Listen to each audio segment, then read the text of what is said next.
Voilà pour les titres. Mesdames, Messieurs, bonsoir et bienvenue dans cette édition. Je vous le disais à l'instant, le roi du Maroc, Sa Majesté Mohamed VI, a quitté cet après-midi Bamako. Le souverain marocain boucle ainsi une visite de 5 jours dans notre pays. Visite qui a permis aux Maliens et Marocains de poser de nouveaux jalons dans leur coopération bilatérale, comme l'atteste la signature de plusieurs accords entre nos deux pays. Le séjour de Sa Majesté a été sanctionné par un communiqué conjoint dans lequel les deux parties s'engagent à renforcer la coopération dans tous les domaines. Retour sur certains points clés du texte avec notre reporter Bourama Traoré. Séjour bien rempli pour le roi Mohamed VI à Bamako. 5 jours de visite d'État avec à la clé la signature de 17 accords bilatéraux et multisectoriels, l'inauguration, la pose de la première pierre de certaines infrastructures majeures de développement. Bref, l'horizon semble être totalement dégagé dans la coopération maliano-marocaine. L'évidence est bien les engagements pris par les deux parties contenus dans un communiqué conjoint. Sur la crise sécuritaire au nord du Mali, par exemple, les deux chefs d'État ont une identité de vue. Pas question de remettre en cause l'unité territoriale et la stabilité du Mali. Le roi Mohamed VI félicite le président de la République Ibrahim Boubacar Keïta pour l'ouverture à Bamako des négociations entre l'ensemble des composantes du pays dans le cadre du dialogue inclusif. À son tour, le chef de l'État reconnaît et apprécie l'engagement du souverain marocain dans la facilitation d'une solution politique à la crise du Nord. IBK et Sa Majesté Mohamed VI entendent également apporter tout leur soutien aux efforts visant à dynamiser davantage la Sénésade pour la paix et le développement dans la région sahélo-saharienne.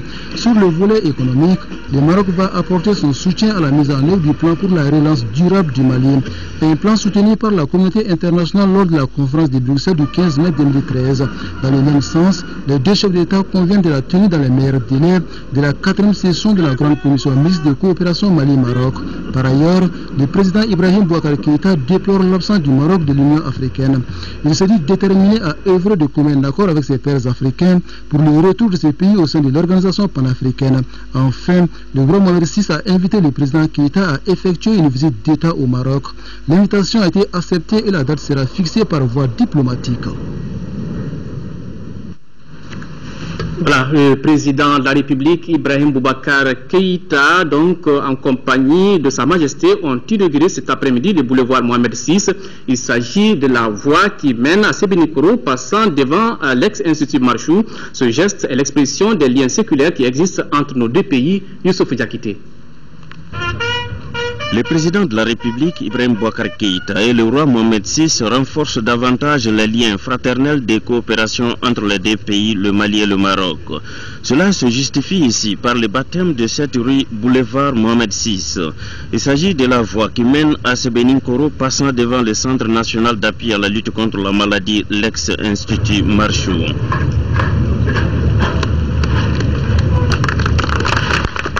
En faisant ce choix, le président de la République, Ibrahim Boubacar Keïta, réaffirme son attachement aux liens séculaires entre les deux pays, comme pour dire qu'entre frères, l'on peut toujours se perdre de vue, mais jamais l'on ne se sépare définitivement.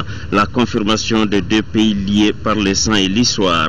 Et visiblement, ce qu'on pouvait lire sur le visage, c'est que l'axe Rabat-Bamako se renforce de jour en jour. Pour être tout à fait complet, Sa Majesté Mohamed VI, avant de quitter notre pays, a décoré un de nos compatriotes. Il s'agit du secrétaire général de la présidence de la République, Toumani Djimé Diallo. Ce geste vise à saluer l'homme pour les efforts accomplis dans le cadre de l'amélioration des relations maliano-marocaines. Le film de la cérémonie de décoration, c'est avec Nyanya Aliou Traoré. Deux cérémonies. La première consacrée, la décoration de Toumani Djimé Diallo. Et la seconde était la remise par notre président de la République à son hôte royal de cadeaux. La décoration du secrétaire général de la présidence Toumani Djimé Diallo n'est pas fortuite. Ce fin diplomate a participé activement au raffermissement des relations entre le Mali et le Maroc. En poste depuis novembre 2010 comme ambassadeur extraordinaire et plénipotentiaire du Mali au Royaume du Maroc, avant sa nomination à Koulouba, Diallo était chevronné du travail bien fait. Ses collaborateurs disent de lui un homme assidu, doté d'une grande capacité d'analyse et de décision. Cette décoration vient s'ajouter au lot de reconnaissance déjà acquise par l'homme. Notez que le secrétaire général de la présidence est chevalier de l'ordre national du Mali. L'autre cérémonie concernait une remise des plus symboliques. Le président de la République, Ibrahim Boubacar Keïta, a offert un cheval tout de blanc à son invité frère et ami, le roi Mohamed VI. Dans nos traditions, le cheval symbolise le pouvoir, la gloire, bref, la royauté. Ces cadeaux viennent ainsi donc conforter cette position du roi du Maroc. Un autre cheval a été offert par le shérif de Nioro et un bélier par le ministre du Développement rural à Sa Majesté. Le roi Mohamed VI, très impressionné par la stature du mouton, posait beaucoup de questions sur l'animal, à savoir qu'est-ce que signifiait un bélier dans nos traditions. Et un président de la République, Ibrahim Boubacar Keïta, tout simplement ravi de lui raconter nos mœurs et coutumes. Sur un tout autre chapitre, ouverture ce matin à Bamako des travaux du premier Conseil national du Haut Conseil islamique. Il vise à élaborer les textes juridiques qui doivent régir le prochain congrès de l'organisation qui se tiendra dans les mois à venir. Les participants vont procéder à la mise en place du bureau national de ce conseil, compte rendu d'Aouda Sidiki Diarra. Ce conseil très attendu est statutaire. Il devra donner du sang neuf au Haut Conseil islamique du Mali et fixer la date de son prochain congrès. C'est pour nous permettre vraiment de faire le toilettage des textes du Haut Conseil islamique pour l'adapter à la situation de notre pays, à l'évolution des associations islamiques.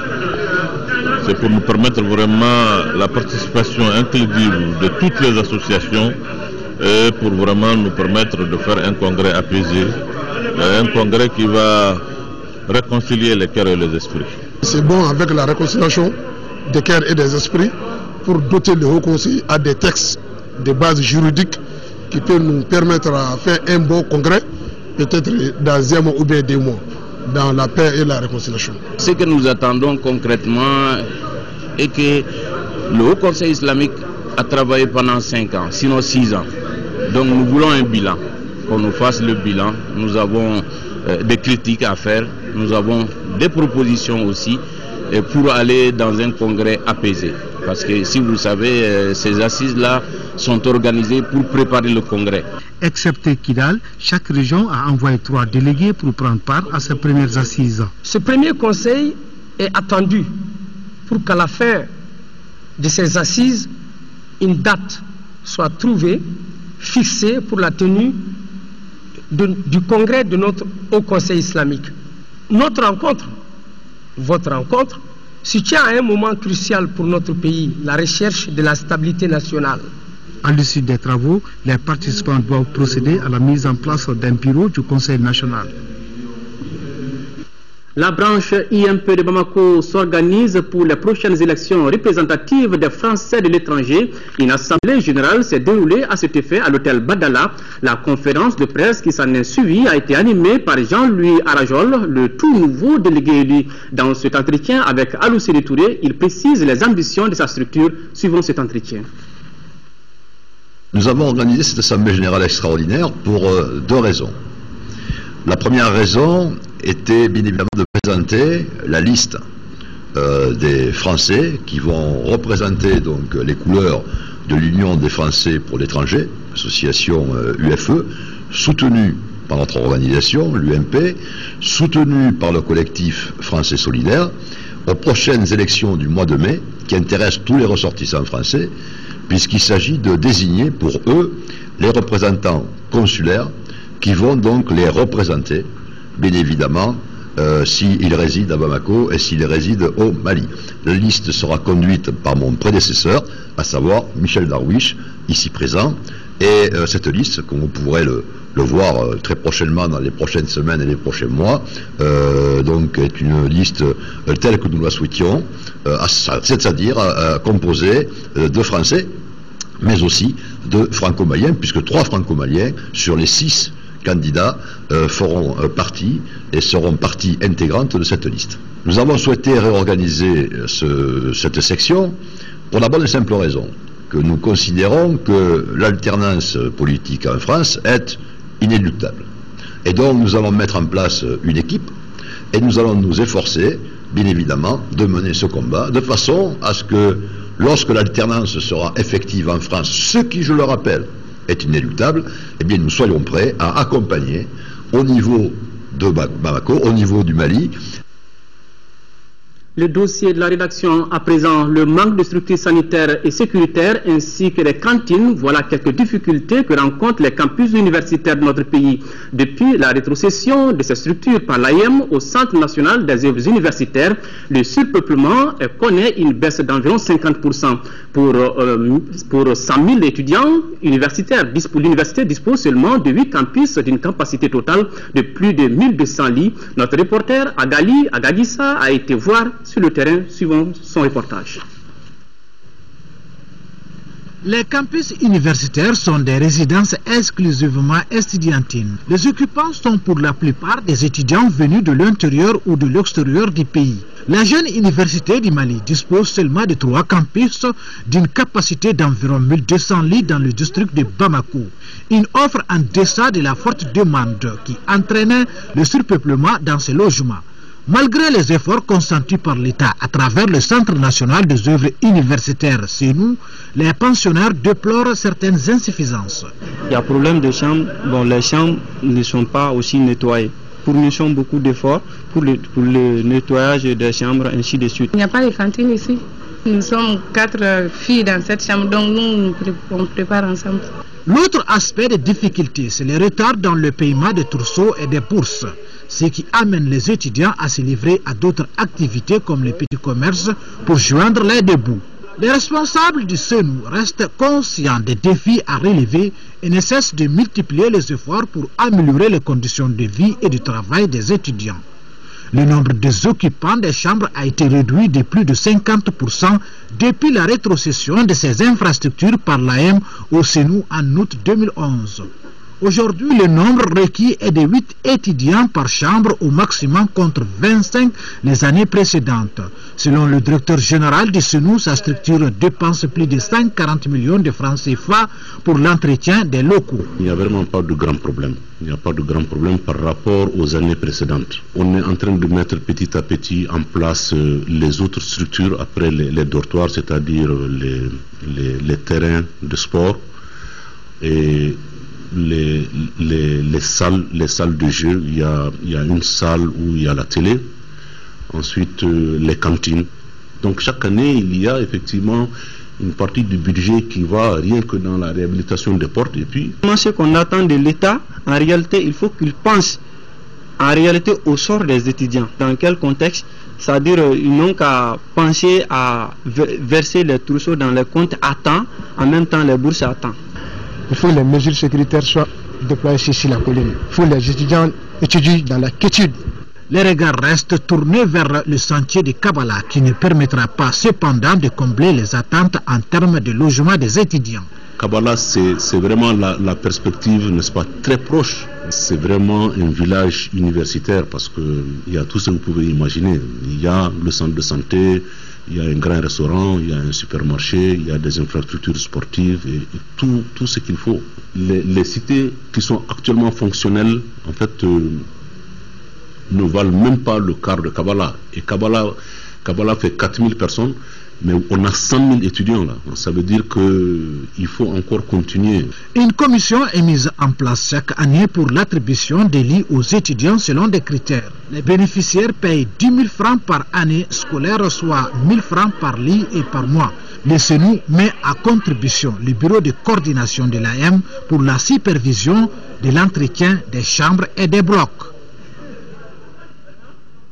La médicalisation du premier échelon, une stratégie d'accès aux soins de santé de qualité, est un espoir pour les jeunes diplômés. C'est le thème de la 21e Assemblée générale des médecins de campagne du Mali. Les médecins vont débattre au cours de leurs travaux des difficultés liées aux soins en milieu rural et les conditions de travail du médecin en première ligne à Gali Agadissa.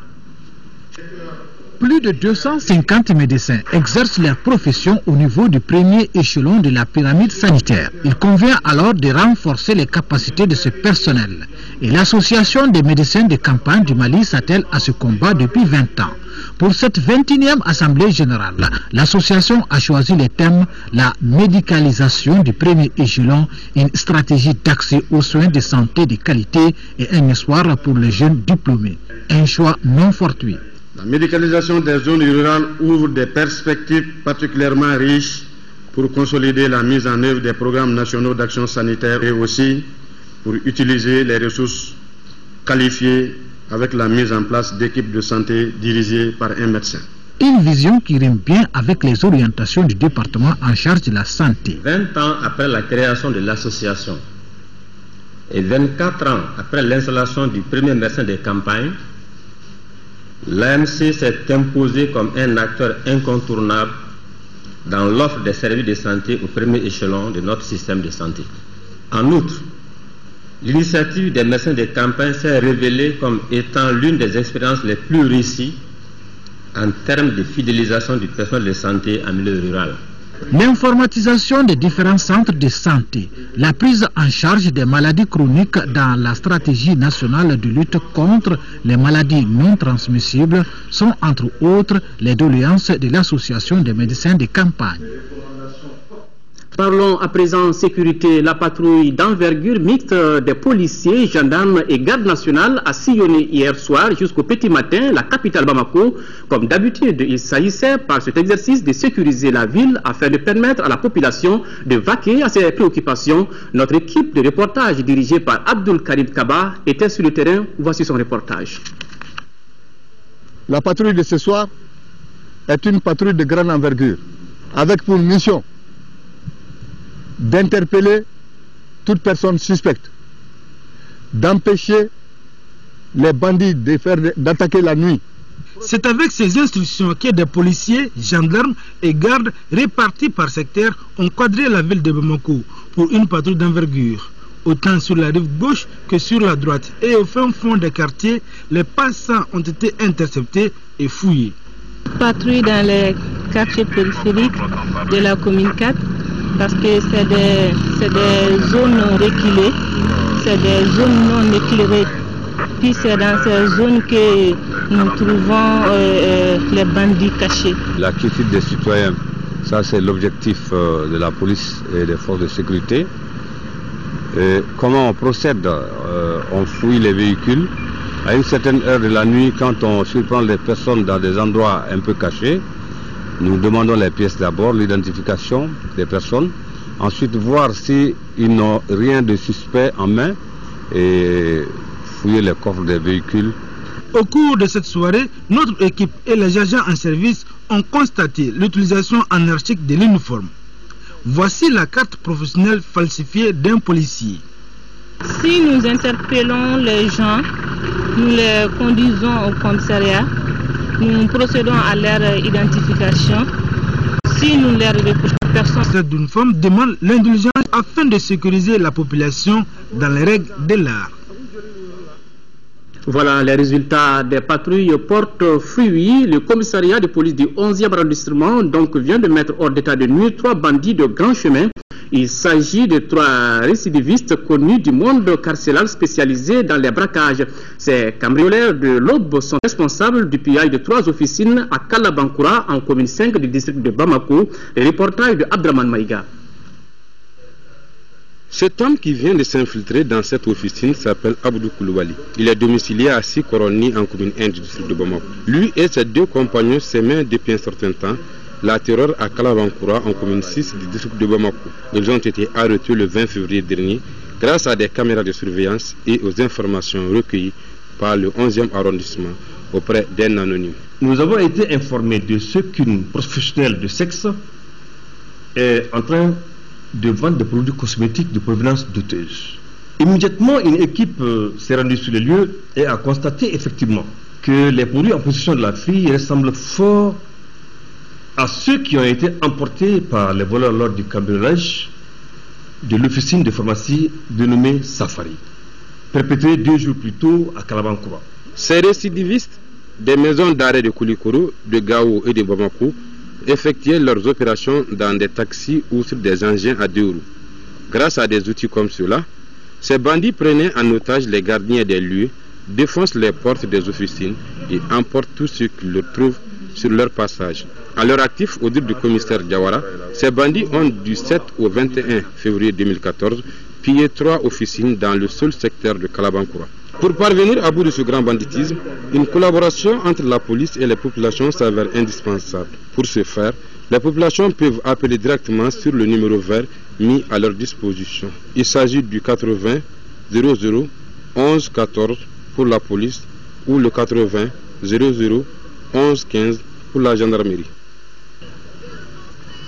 La cité des Balanzans Ségou sera du 18 au 21 avril prochain la capitale du livre. L'information a été donnée ce matin aux journalistes par les organisateurs du Salon du livre de Ségou. Cet événement vise à créer la culture de la lecture au niveau de la jeunesse. Cheikh Oumar Sangaré. Livre et culture de la paix, c'est le thème choisi pour ce premier Salon du livre, Salise 2014. Comme temps fort, des expositions ventes, des dédicaces, des espaces littéraires et autres rencontres entre professionnels du livre. Les organisateurs affichent clairement leur ambition, sortir les livres du tiroir pour les terroirs. C'est que quand on a la chance de faire un peu le tour de certaines capitales africaines, on a l'impression que tout est concentré au sein de ces capitales. Alors que dans les régions, ces populations aussi ont besoin d'émulation. Donc nous nous sommes dit, et au lieu que les livres restent généralement dans les villes, il faut faire en sorte que ces livres-là sortent des tiroirs pour les terroirs. Et c'est ça le slogan même du salon. Donc c'est pourquoi on a choisi Ségou. Les objectifs du Salon du Livre 2014 sont, entre autres, créer le goût de la lecture, contribuer à l'émergence d'une véritable industrie du livre et promouvoir les langues nationales. Les langues maternelles ont une place de choix dans ce salon. Et dans nos objectifs, c'est même bien écrit.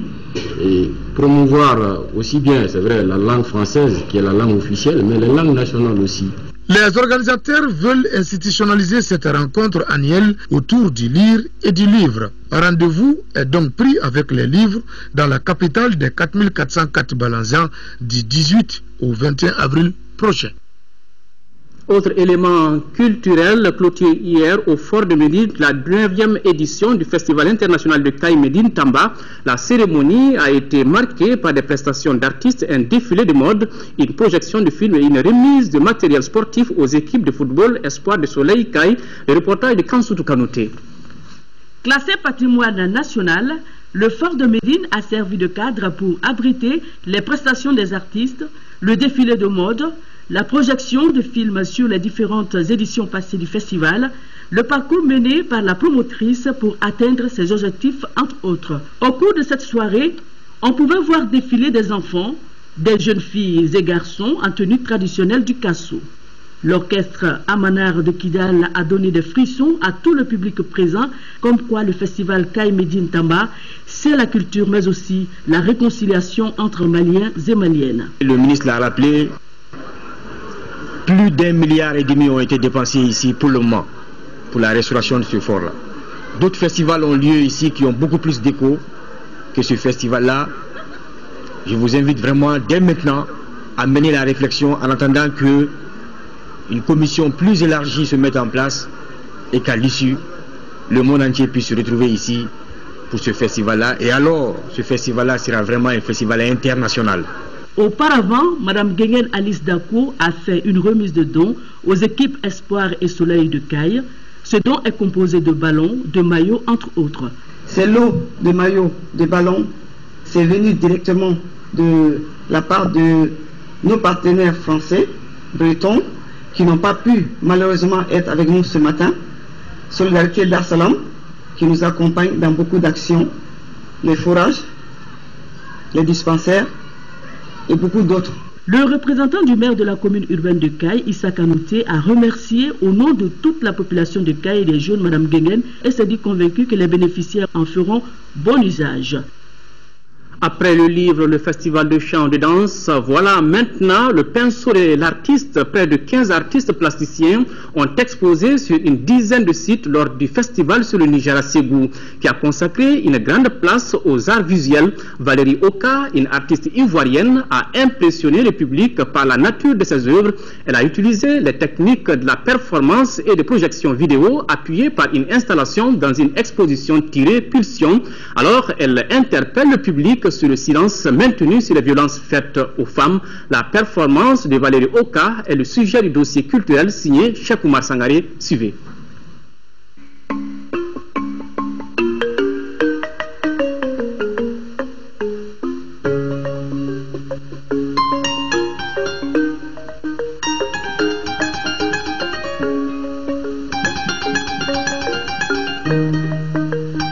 Ce que vous voyez n'est pas une chambre ordinaire. Le décor exhibe le passage de la violence par là. La scène est appuyée par un film projeté en boucle.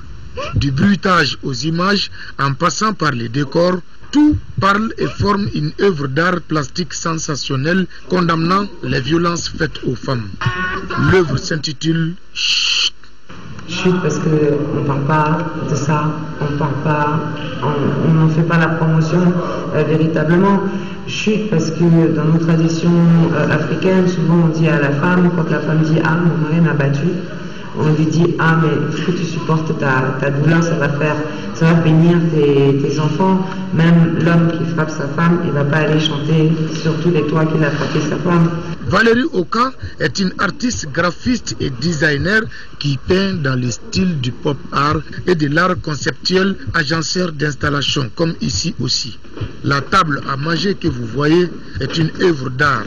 Alors en fait, cette réalisation, c'est pour mettre en valeur le lien qui nous unit, nous, êtres humains. Le dialogue, parler, partager. Cette pièce-là invite en fait 12 personnes, des personnes de notoriété qui ont du caractère et qui peuvent dire des choses. Donc on dîne et donc à la fin je demande aux participants de laisser une trace de leur émotion sur la table et quand le dîner se finit, on laisse la table telle qu'elle est et le visiteur pénètre dans cet univers. Ces peintures sont réalisées sur des plastiques transparents. Le rouge est dominant car Valérie a sa conception des couleurs. Mais par exemple, le rouge, pour vous, peut représenter la force, la puissance, l'amour, la passion. Et pour moi, peut représenter la mort, le sang, la violence. Et tout ça dépend des traumatismes que chacun de nous a pu avoir tout au long de notre vie, de bébé jusqu'à maintenant. Et en fonction des expériences qu'on a vécues émotionnellement, on a enregistré à l'intérieur des choses. Valérie Oka expérimente l'interrelation perverse et conflictuelle des pulsions et des émotions. C'est ce qui justifie le titre Pulsion de cette exposition. Exposition dont la qualité technique et artistique a été saluée. L'exposition de Madame Valérie nous a beaucoup réconfortés. Et à travers cette performance, nous avons su qu'il y a une autre exposition aussi à travers l'exposition dîner et puis sur les pulsions. Ces installations qu'on appelle une performance, qui est une première, je m'en vais vous dire, cette édition au niveau du festival sur le Niger, et dont le public malien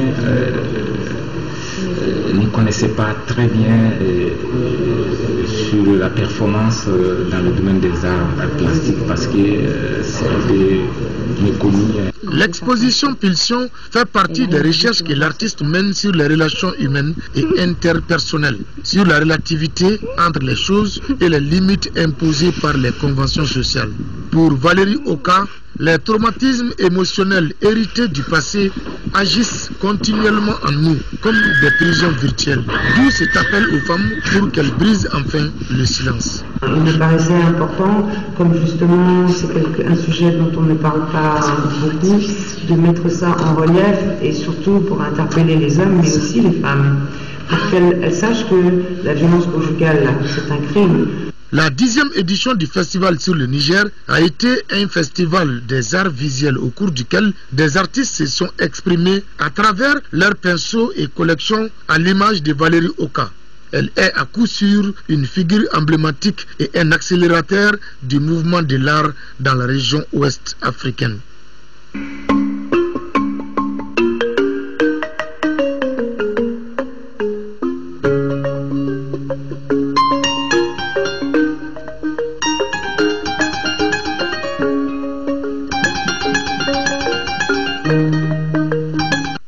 La Fondation malienne pour l'entraide et le développement a tenu sa première assemblée générale. Il s'agissait de faire le compte-rendu après un an d'existence, une activité suivie de discussions sur l'avenir de la structure. Cette rencontre a permis la collecte sur place de plus de 10 millions de francs CFA. Isaac Tchenou.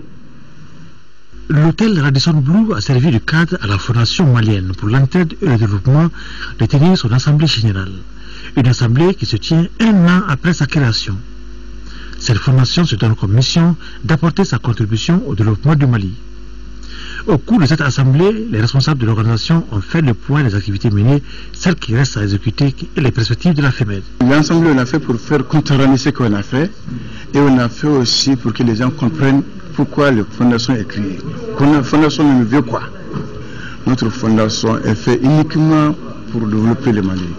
Ça fait pour aider les pauvres. C'est pour cela qu'on a fait l'assemblée pour réunir ce qu'on a déjà fait. Dieu merci, on arrivait à opérer au moins 250 personnes. On est arrivé aussi à soigner au moins 1000 et quelques personnes qu'on a soignées. Donc on veut seulement continuer à aider le Mali. Alhamdulillah, Dieu merci, on est très très satisfait. On sait que les fondations là, ça va avancer. Parce qu'on n'a pas autre cœur. On veut seulement aider les pauvres, on veut seulement le pays développer, puis c'est tout. La FEMED agit pour l'instant dans le domaine de l'adoration, de l'éducation, de l'investissement, de la santé et de l'humanitaire. Une assemblée qui a permis de collecter de plus de 10 millions de francs CFA. Sport, football, ils sont également artistes. Il s'agit des sportifs puisqu'ils font chanter et danser, souvent pleurer. Vous le savez déjà, c'est parti depuis hier pour le tournoi de la paix, de l'amitié et de la solidarité. Organisé par le ministère de la Jeunesse et des Sports, ce tournoi va regrouper pendant 6 jours les jeunes de 16 pays invités. L'événement était présidé par le Premier ministre Oumata Tambli et le chef de l'aménagement Bert Koenders. Sur le terrain, le Mali a battu sans difficulté le Sénégal 2-0. Le compte-rendu de cette cérémonie inaugurale avec Siragatou Sissé. Les Aiglons du Mali, ici en jaune, ouvrent le bal en football face aux Lionceaux du Sénégal. Le coup d'envoi symbolique est donné par le Premier ministre, chef du gouvernement Oumata Tambli et le chef de l'aménagement Bert Koenders. Ce tournoi de la paix, de l'amitié et de la solidarité a tout son sens. La soirée est bien arrosée pour les hommes de l'entraîneur Fanyeri Diarra, victorieux 2-0 grâce à Mohamed Keïta, 24e, et Moussa Doumbia, 42e minute. Le Mali jouera son deuxième match ce mercredi contre le Burkina Faso. L'un des temps forts des festivités de ce tournoi a été la cérémonie d'ouverture. On a vu plein les yeux avec le défilé gigantesque des 16 pays invités. Le Mali, terre de paix, de fraternité et d'hospitalité, a été célébré à travers une chorégraphie superbement orchestrée par les enfants issus de toutes les ethnies du Mali, sans exception. Vous savez que le Togo a participé fortement à la recherche de cette paix. Je ne peux être que contente. Et que mon président, son point fort pour sa politique tourne autour de la paix, la réconciliation, l'amitié et la jeunesse. Tout ce que je vois là, un brassage, paix. Je pense qu'il est temps que les Africains s'unissent. Le sport permet au peuple, aux jeunes, aux populations d'échanger et de développer des valeurs qui sont à la limite, à l'antipode de tout ce qui peut nous mener vers des situations conflictuelles. Aujourd'hui, le Mali a besoin de respirer et de montrer une autre face au monde. Aujourd'hui, nous sommes en train de tourner la page. Aujourd'hui, nous sommes fréquentables. Aujourd'hui, le peuple malien est uni comme un et un seul individu pour faire face aux défis du développement. Ce tournoi de communion et de brassage se poursuit jusqu'au jeudi 27 février. D'ici là, chacun y trouvera son goût et sa passion. Tout à fait, Siragatou. Si c'est la compétition du tennis de table du tournoi de la paix, de l'amitié et de la solidarité a donné son coup d'envoi cet après-midi dans la salle des sports du stade Omnisport Modibo Keïta. Le Mali a été battu par la Chine et par la Guinée par 3-7-0. L'Algérie a dominé le Togo par 3-7-2. Voyons le résumé de toutes ces rencontres avec Mamoudou Danté. Ils sont environ 20 athlètes venus du Sénégal, du Togo, de la Guinée, de l'Algérie, de la Chine, du Burkina Faso et bien sûr du Mali prendre part à la compétition de tennis de table du tournoi de la paix, de l'amitié et de la solidarité. Au programme des matchs d'ouverture officiels, les joueurs maliens Aziz Sangaré et Soumaïla Kanouté n'ont pas fait le poids devant les Guinéens Ahmed Konté et Maré Kamara en championnat par équipe. La Guinée en blanc remporte 3-7-0 contre l'équipe malienne. Ce championnat par équipe se joue en deux phases. D'abord 1 contre 1 et 2 contre 2. Respectivement, les équipes A et B du Mali ont été battues par le Togo et par le Burkina Faso 3-7-0. Nous sommes débutants. Nous sommes une fédération d'une année à peu près. Donc vraiment, je suis content déjà. Les jeunes ont vu comment il faut jouer en tennis de table. Et pour dire que aussi le tennis de table, comme les gens le disent, c'est pas le ping-pong. Bon, ça c'est dans le salon, mais le tennis de table c'est une discipline comme les autres. Au-delà de son caractère sportif, ce tournoi permet de consolider la paix au Mali, mais aussi dans la sous-région. Ce qui est d'abord impressionnant, c'est que mon petit Togo a croisé un champion et qui les a battus.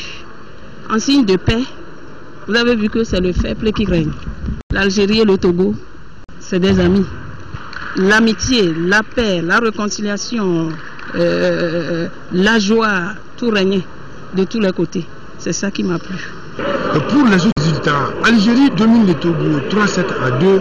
Le Burkina Faso a gagné face au Sénégal 3-7-1. Par le même score 3-7-0, la Chine bat le Mali et la Guinée. Avant de nous quitter cette annonce, que pense la société civile du processus de négociation pour une sortie de crise définitive au Mali? C'est le sujet de l'émission Question d'actualité de ce dimanche. Pour la première fois, les présidents des principales organisations et associations de la société civile se prononcent publiquement sur les accords de Ouagadougou ainsi que sur la suite du processus de négociation pour la sortie de crise définitive. Il s'agit des présidents du Conseil national de la société civile, de la CAFO, de la jeunesse et du vice-président du Conseil national des personnes âgées. Question d'actualité, c'est tout à l'heure à partir de 21h30. Ainsi se referme ce journal au nom de l'ensemble de la rédaction. Nous vous remercions de l'avoir suivi. Autre rendez-vous avec les informations demain 10h-13h.